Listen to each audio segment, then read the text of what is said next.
Bonjour les énergies du mardi 15 octobre.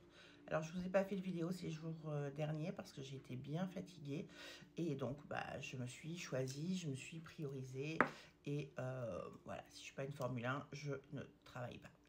Alors, on est encore dans des énergies lourdes, des énergies un peu qui vont t'étrangler, de lassitude, de ras-le-bol, où on a l'impression que on tire un boulet pour pouvoir avancer, ou alors qu'on vient de recevoir le bulletin scolaire et que les notes ne sont pas fameuses et qu'il va falloir modifier des comportements. Donc, on est encore là-dedans et ça te pousse à travailler sur toi. Et plus tu vas travailler sur toi, plus tu vas sortir des problématiques et plus tu vas attirer autre chose.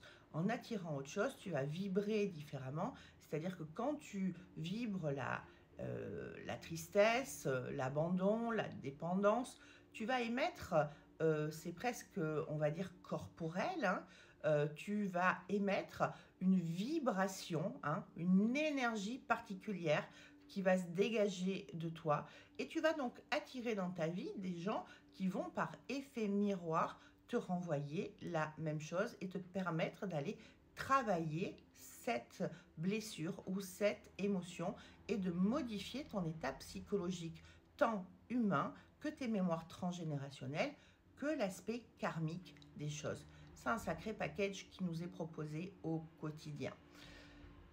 Derrière, ça veut dire que même si tu fais une consultation de voyance et qu'on te dit oui, cette personne revient eh bien, ça peut changer. Ça peut changer en fonction du travail que tu vas faire sur toi. Je dérive un peu par rapport aux énergies du jour, mais ça a un rapport. En fait, parce que quand tu te retrouves face à tous ces problèmes, soit tu fais l'autruche, tu retournes dans tes blessures et tu te victimises, et dans ces cas-là, tu n'avances pas et tu en attires un peu plus, soit tu travailles sur toi, et en travaillant sur toi, tu vas modifier ton attitude et modifier ton comportement, donc modifier ton taux vibratoire, mais ça va aussi entraîner d'autres répercussions qui vont faire que certaines personnes vont sortir de ta vie parce qu'elles ne vont plus être les bons outils pour te faire travailler telle ou telle chose, parce que tout simplement, ça ne te correspond plus et tu ne vas plus leur correspondre en effet miroir.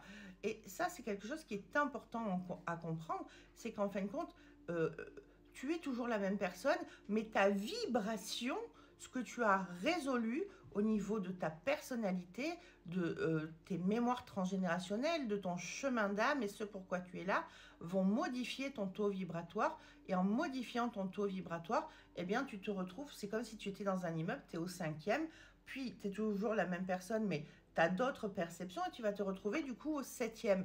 Et tu ne vas plus rencontrer les personnes qui étaient au 5e, mais tu vas rencontrer les personnes qui étaient au 7e. Au même titre, si tu ne comprends pas et que tu continues à te victimiser sans te remettre en question, au lieu d'être au 5e, tu vas descendre peut-être au 1er, au 2e ou au 3e, voire au rez-de-chaussée, et avoir de plus en plus de problématiques pour que tu puisses comprendre et t'élever. Donc, ce qui veut dire qu'il y a des gens qui vont disparaître de ta vie, même parfois au niveau affectif, et ça va te faire mal parce que quand on aime, on aime. Enfin, moi, en ce qui me concerne, quand j'aime, j'aime pour toute la vie, quelle que soit la relation, amicale ou privée, que je sois dans la vie de l'autre ou pas, parce que quand on est dans le cœur, on reste dans le cœur. Mais pour autant, ça veut dire qu'il ne va plus y avoir l'interaction préalable parce qu'elle n'est plus nécessaire en termes de chemin et de compréhension. Voilà, donc aujourd'hui, des énergies qui sont lourdes, qui vont vous demander de la patience, du discernement et de la résilience. Ne pas baisser les bras, surtout ne pas vous victimiser. Et toujours la petite question magique, pourquoi je vis ça? Qu'est-ce que je dois comprendre? Qu'est-ce que je dois changer? Et pourquoi je vais encore alimenter au niveau émotionnel et modifier mon état psychologique par rapport à ça? Je vous souhaite une bonne journée. À demain. Bye bye.